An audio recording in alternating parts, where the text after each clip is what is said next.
श्रीमान शंकर भाई चौधरी जी, हमारे प्रदेश भारतीय जनता पार्टी के अध्यक्ष महोदय श्री अशोक कीर्तनिया, माननीय सहकारिता मंत्री पश्चिम बंगाल श्री स्वपन दास गुप्ता, वित्त मंत्री बंगाल सरकार श्री तपस रॉय जी, उद्योग एवं वाणिज्य मंत्री पश्चिम बंगाल डॉक्टर कल्याण चक्रवर्ती जी, खाद्य प्रसंस्करण और उद्योग और उद्यानिकी मंत्री पश्चिम बंगाल, हेल्थ मिनिस्टर बंगाल शरद मुखर्जी जी, श्री मनोज कुमार अग्रवाल जी, मुख्य सचिव पश्चिम बंगाल श्रीमान पंकज बंसल जी, अपर सचिव सहकारिता मंत्रालय डॉक्टर सुब्रत गुप्ता, माननीय मुख्यमंत्री जी की प्रिंसिपल सेक्रेटरी श्री शोभा सिंह परमार जी, अध्यक्ष अमूल डेयरी अशोक चौधरी जी, श्री मिनेश शाह जी, श्री अमित व्यास जी, श्री जयंत मेहता जी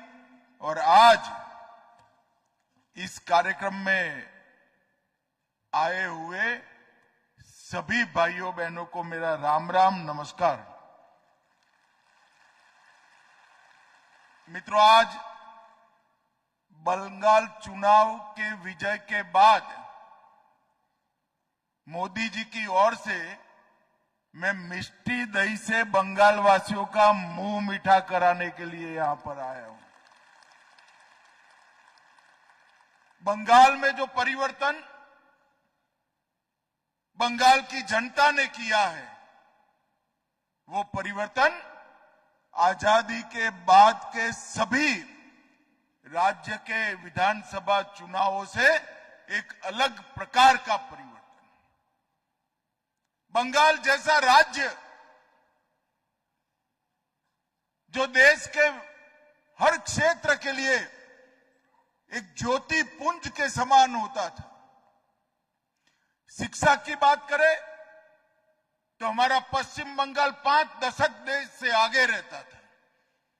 आजादी की लड़ाई हो, यहीं से एक बढ़कर आजादी की लड़ाई के सेनानी बंगाल ने दिए।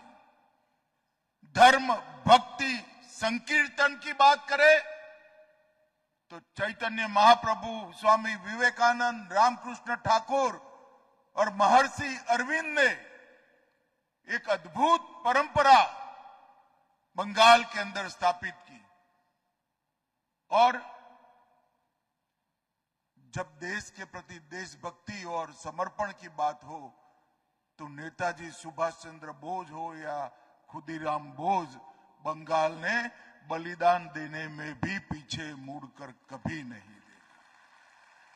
देश का वो ज्योति पुंज बंगाल जो पूरे देश का हर क्षेत्र में मार्गदर्शन करता था, यहीं से कवि गुरु टैगोर को अंतर्राष्ट्रीय प्रतिष्ठित पुरस्कार मिलता था।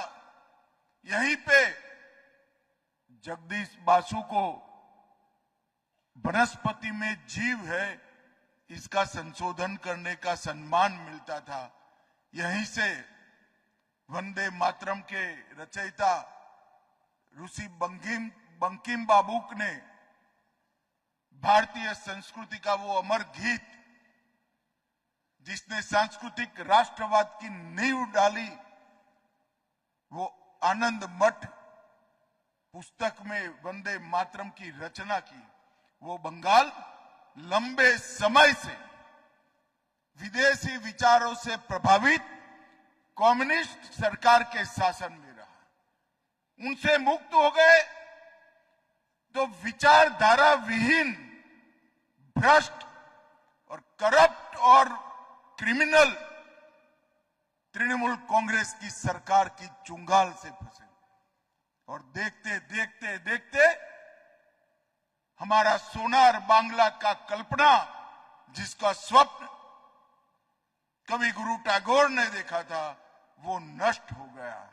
आज मोदी जी की एक अपील पर 10 साल के संघर्ष के बाद 16 से 26 आज शुभेंदु जी के नेतृत्व में भारतीय जनता पार्टी की सरकार बनाकर फिर से एक बार सोनार बांग्ला का आंदोलन यहां पुनर्जीवित हुआ है। मैं बंगाल की समग्र जनता को भरोसा दिलाने आया हूं। भारतीय जनता पार्टी ने पूरे लंबे चुनाव अभियान के अंदर जो एक एक वादा किया था और सोनार बांग्ला की संकल्पना को बंगाल की जनता के सामने रखा था, वो सोनार बांग्ला की